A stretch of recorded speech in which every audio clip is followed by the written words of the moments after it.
Hi guys, how's everyone doing today? So in this video, I've made a similar video to this previously, but I just thought because it's something that comes up a lot for people and it's always going to be a major contender when it comes to deciding whether you want to have therapy or not, is tips on choosing the right therapist.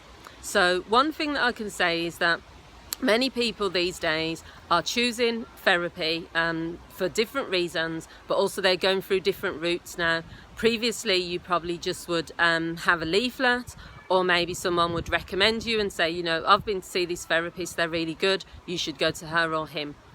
Nowadays, there are so many platforms, there's so many, Facebook is one thing, because I advertise as well on Facebook.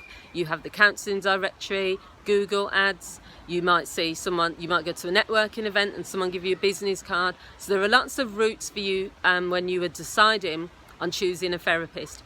But if you've never had therapy before, and if you don't have like a really massive understanding of what it entails, then usually your choices are going to be based on the therapist themselves rather than, you know, the things that they can offer. So when you're choosing counselling or therapy, the key things to consider are, first of all, what level of expertise and qualifications does that counsellor have? Now, for some people, they're not going to mind because there are lots of places where counsellors are volunteers. There are lots of places where they will use student counsellors. And I'm not saying that that means you're going to get less of a service. That's not true. However, I can only speak for myself.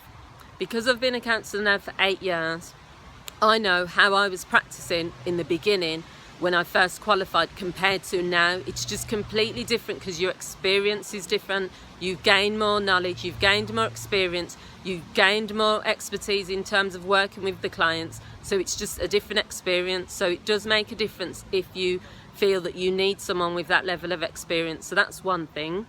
The second thing is to look at what that counsellor or therapist specialises in.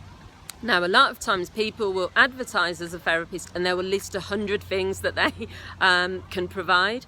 Now, as a counsellor, we can provide counselling to every single most people that come through the door, or if we say yes to a referral.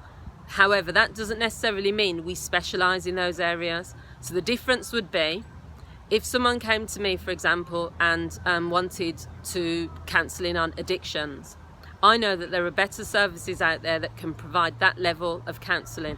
So although over the years I've maybe counselled 1 or 2 people who've come for addictions, I've made it clear that that's not my specialist area. So it's, in a way, you give that person the choice. So always be mindful that a counsellor might say that they can provide counselling in hundreds of areas, but ask them what their specialist area is.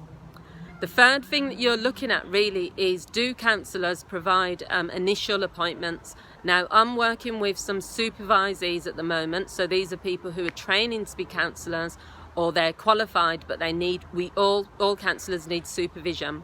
Now, some of those counsellors will book a person to come to see them, and straight away they will just start with the therapy.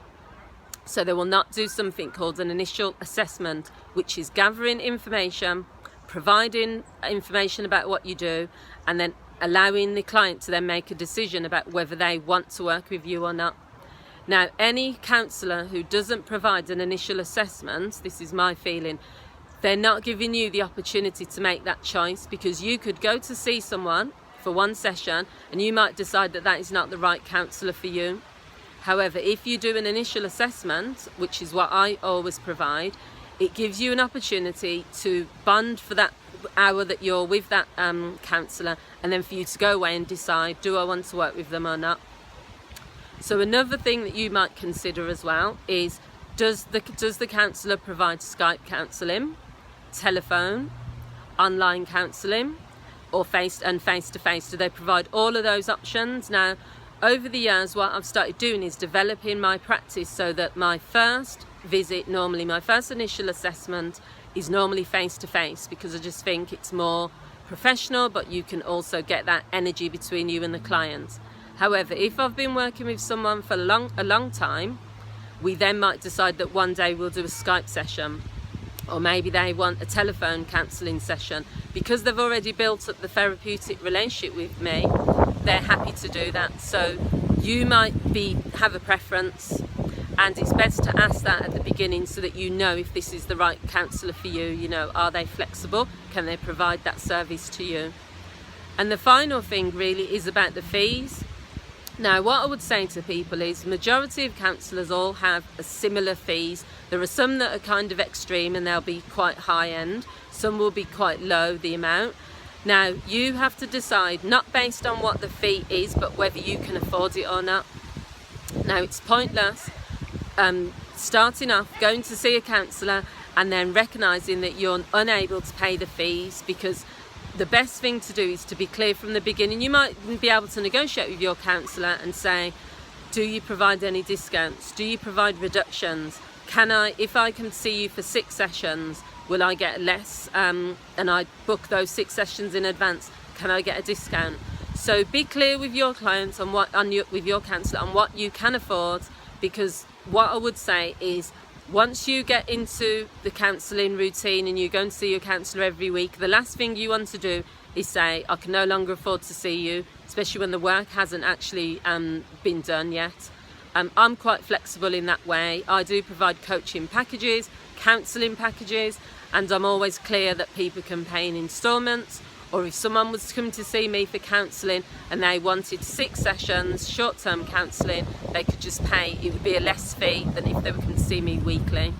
So I hope you found this video useful. As I said, as a consumer and a potential client, you have a lot of power and a lot of choices, because it's a massive, massive deal to take that step towards counselling. So it's really important for you to choose a counsellor that you know you can work with. So I hope you found this video useful. Please leave your comments below, tell me what you think. Please share this with people if you think it will be useful for them too. And I'll see you all again soon. Take care and have a fantastic day. Thanks for watching. Bye.